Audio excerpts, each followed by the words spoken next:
Welcome to a quick discussion of Metroid Dread. After almost 15 years of internet speculation and rumors, Metroid Dread is finally available, and I've been playing it a lot. I'm almost to the end of the game, but I'm going back for all of the optional collectibles, so these are going to be my early thoughts on the game without actually having finished the game. I also made a separate file because I don't want to show off any of the endgame equipment or areas.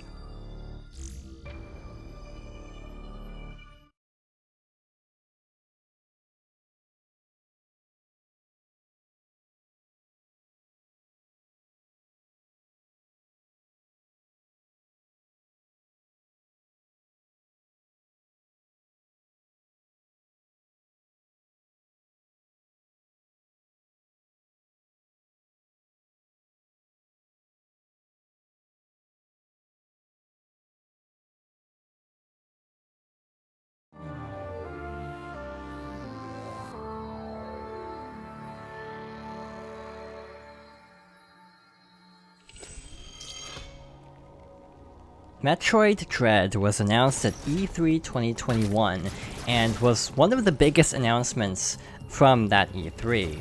It was honestly one of my favorite announcements from the event, partly because I am acutely aware of the history of the name Metroid Dread. So, in old magazines at the time, around 2005 or 2006, there were listings for a DS game called Metroid Dread, but that never showed up anywhere.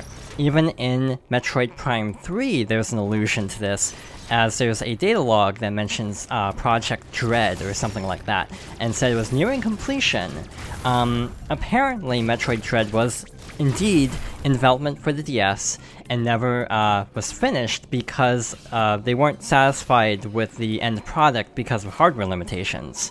After the release of Samus Returns for the 3DS in 2017, Nintendo liked the work by Mercury Steam enough that they were trusted with finishing Metroid Dread. So yeah, this game has quite the extensive history, and so far, it's really good. I'm enjoying this game a lot. This is one of the more unique aspects of Dread, the E.M.M.I zones. So there are 7 robots called E.M.M.I that patrol these areas, and if you get spotted by an E.M.M.I, you basically have to run and escape. So you have these little passageways between the normal zones and the E.M.M.I zones. If you're actively being chased by an E.M.M.I, these will block off, so you basically have fewer routes to escape. It's very interesting. I like it a lot as a fan of games or game design like this. Like, one of my favorite games of the last 5 or so years is Resident Evil 2, the remake. So the E.M.M.I almost kind of feel like a combination of Mr. X from Resident Evil 2 and something like the Guardians from Breath of the Wild. And yeah, overall I do think the E.M.M.I are a really cool concept. They can be a little bit annoying at times. Some of the later E.M.M.I can be very difficult to evade, especially with certain hazards that get in the way of escaping. So some of the E.M.M.I zones are a little bit frustrating, but this game is actually really good about checkpoints. Basically every time, at least as far as I've noticed, every time I've entered an E.M.M.I zone, that's basically been a checkpoint, so even if I do die to an E.M.M.I, I barely lose any progress. Also, this game is really pretty. If I recall correctly, this game is supposed to run at around 900p, which isn't the highest resolution ever, but honestly still looks pretty good. The art direction in this game is top-notch, I think. I kind of like the less organic feel of the environments. It kind of reminds me a little bit of Metroid Fusion. This game actually has a lot in common with a lot of other Metroid games. In some ways, I kind of think it's like a culmination of basically every other Metroid game that came before it. For better or worse, there are definitely some pros and cons to this approach, but for the most part, I actually really like this game. Considering that one of the highlights of Metroid Samus Returns was the ending and the final boss, even without having actually fought the final boss, I have a feeling I'll probably enjoy the ending of the game, even though I haven't quite gotten there yet, just because of how good Samus Returns, the finale of that game was. So yeah, basically it has elements in common, specifically I'd say with like Zero Mission, Fusion, Super Metroid, and Samus Returns. So design-wise, it's kind of a hodgepodge of all of those. It kind of has the linearity of Fusion without being as direct. So we'll see this a little bit later, but the game does sort of guide you through certain areas, like, it basically gives you a general idea of what you need to do in a specific area, and there is a sense of linearity, so even if there are times where you might have to backtrack, it's generally signaled really well, so it's not like really cryptic or anything. I did get lost once, like I spent about 45 minutes to an hour because I didn't notice a block that was breakable, but beyond that, I haven't really gone lost too much, and most of the times I've gone lost, it's because I just wanted to explore. And there was a decent amount of exploration compared to games like Samus Returns or Fusion that were very straightforward. It isn't as open-ended as Super Metroid. I am aware that there are skips and sequence-breaking techniques that are being discovered, but in general it does feel a little bit more linear than those.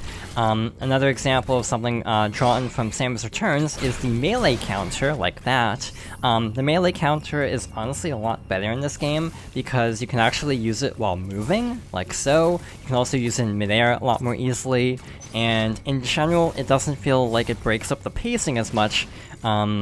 Another example of a mechanic brought from Samus Returns is the 360-degree aiming, which unfortunately means you can't use the D-pad, you have to use the analog stick, which is actually one of my big complaints with Metroid Dread, lack of options. So even in Super Metroid, you could basically choose different button configurations, like you can basically remap everything. And sadly, you can't do that here. So, as an example, there's a new slide move, which kind of helps since we don't have the Morph Ball yet. But that's ZL. Free aim is L, and honestly, if I could choose, I would switch the two, because I honestly think free aim on ZL makes more sense than L, and slide on L makes more sense. And the same happens for R and ZR later on, with different abilities that you unlock later. Like, missiles are on R, but there's an ability for ZR that I think would have been better suited for switching those two. Overall, that's not the biggest issue. I definitely did get used to it after a while. But honestly, I kind of forget that I have the slide move. There's another ability unlocked later on. It wasn't a trailer, but I won't mention it because it is obtained a little bit later into the game. There's one ability that's very, very helpful, and a lot of the times where I've actually died or taken a lot of damage is simply because I forgot I had this move. So yeah, in general, I do feel like the controls definitely should have been customizable. Even though I definitely got used to everything, having the options would have been nice. In general, this game kind of struggles with being a lot more accessible. In addition to the controls, I also feel like difficulty options would have been nice, because like Samus Returns or Fusion, this game is not easy. Hence why I'm almost about to die. Enemies hit really hard early on, so it's very easy to die. And the E.M.M.I actually have an instant kill move if you get caught. You can counter out of it, but the timing window for the counter is so strict that your chances of actually countering it are relatively slim. So it's better to just not get caught. Which is often easier said than done. I feel like I'm going in a loop here. I'm a little bit turned around, even though I just played through this like yesterday. I'm already a little bit turned around because I'm trying to actually like talk through what I'm doing. Yeah, in general, Samus Returns, Metroid Dread definitely strikes a better balance than like Samus Returns for feeling like a relatively like easygoing in terms of being able to figure out where you need to go, but not being as like direct as Fusion, like where the Adam AI would straight up tell you, hey Samus, go here. Basically the directions are a lot more vague, but there are still some small hints of where to go. So this area is interesting, if I'm not mistaken. So we have an E.M.M.I, and I think we also have a puzzle soon. Let's see if we can figure this out. This reminds me a lot of Resident Evil 2, which again is fine by me. Basically having to do like basic puzzle solving while also maneuvering around the E.M.M.I, which again is sometimes easier said than done. So we basically have a section here where we need to slide through that tunnel, but to get over there we actually need to raise the water level, which is honestly really stressful because you are actively being chased by the E.M.M.I, so you often have to kind of drop what you're doing and go around to escape. So yeah, things like that are really cool, I find. For those who didn't like those segments in Resident Evil 2, this might be a little bit too stressful, honestly.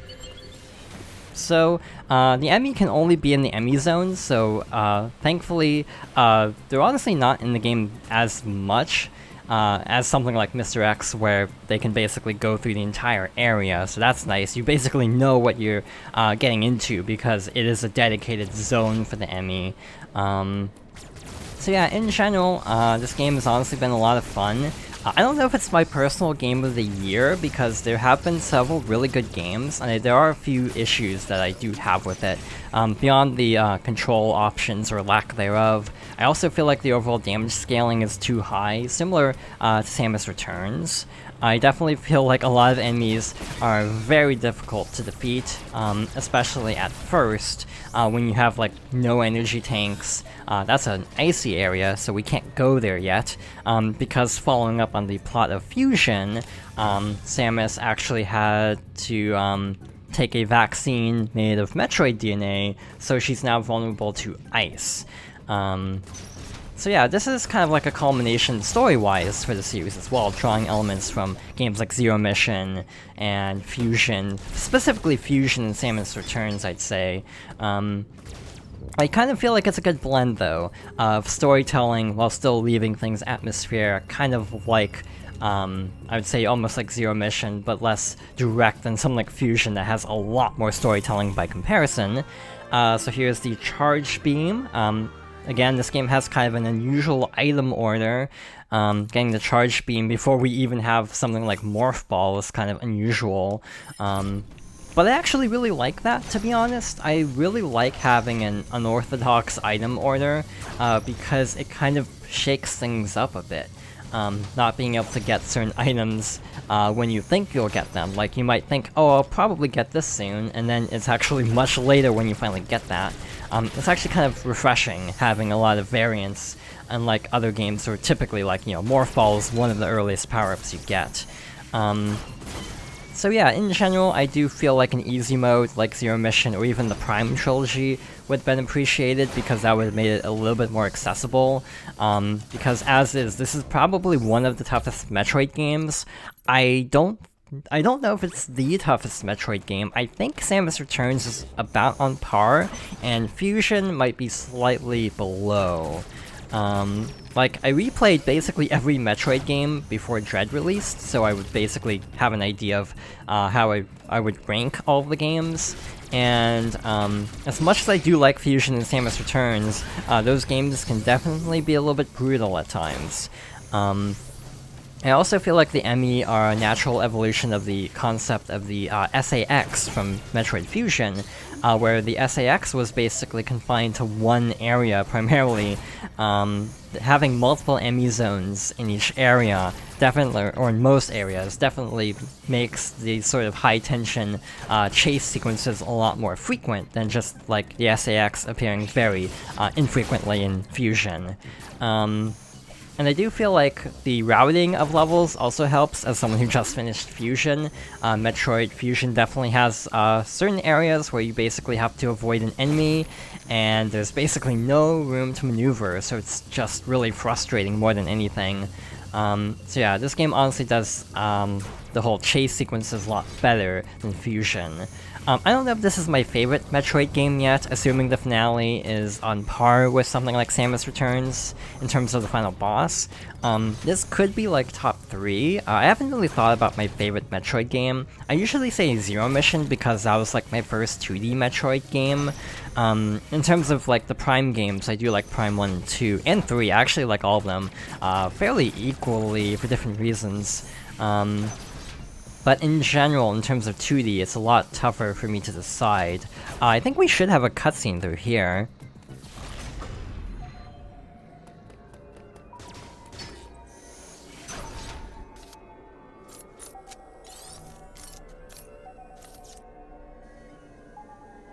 So yeah, there are short story sequences occasionally, and they aren't usually too intrusive. Even though Metroid is typically not the most story-driven series, I do feel like they've struck a good balance between trying to tell a story and also still having a major focus on the gameplay itself. So we have the E.M.M.I again, so let's carefully go around here.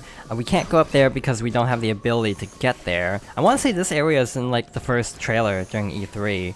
I actually think I looped back to an earlier area that I should not have gone back to, so whoops. Actually, I think this might be where I need to go. Actually don't remember. But yeah, you will probably get lost a few times in this game. Okay, yeah, this is where we need to go. You definitely will get lost a few times, and that is almost, in a way, a refreshing feeling compared to games like Fusion, where you probably won't get lost that much because the game does a good job of telling you roughly where you need to go in Fusion, while in this game, it's a lot more vague and less direct. And even the AI companion, from what I recall, Adam from Metroid Fusion, he appears a lot less often to give instructions, because like in Fusion, you basically go to a navigation room like constantly in each area to get new intel on where to go next, while in this game it feels like Adam doesn't actually appear very often, which is really nice. Again, I feel like this game just strikes a good balance of a bunch of different Metroid ideas in a way that's honestly really fun. I don't know if it's quite the best yet, mainly because of the high difficulty ceiling. I definitely think it could have been reduced a little bit. This was actually one of my biggest concerns going in. Because Samus Returns is so difficult, I was afraid that this game would also be really difficult, and it kind of is. And I also feel like having the analog stick be mandatory and not being able to use the D-pad, while it works for the 360 aiming, also leads to a lack of precision in other areas. So yeah, in general, I would probably recommend this game to fans of the series. Depending on which Metroid games you like, you might have a different impression of the game. If your favorite Metroid is Super, this game might still be a little bit more linear and less open, like there are fewer chances to sequence break, but it is generally a little bit more open than something like Fusion or Zero Mission. Also, here's Adam. One nice thing is these cutscenes are actually fully voiced, but you can mash through the text if you don't care, or if you're replaying the game and just want to get straight to the action. Also, even though the difficulty is fairly high, because of the amount of checkpoints before E.M.M.I zones and bosses, and the amount of save points in each area, it never felt that frustrating to me. Like, I wasn't ever really retreading too much ground, because I frankly just could reload a checkpoint and be totally fine. Another issue I do have on that subject is loading times. They're a little bit long, like the initial load specifically is kind of long, and some of the loads after dying can be a bit long for a game where you probably will be dying quite a bit. But beyond that, I feel like this game has been a lot of fun so far. It has definitely lived up to my expectations, especially with the name Metroid Dread and the history of that name. So with that being said, those are my early thoughts on Metroid Dread. So thank you for watching, and I hope you'll join me next time for another discussion.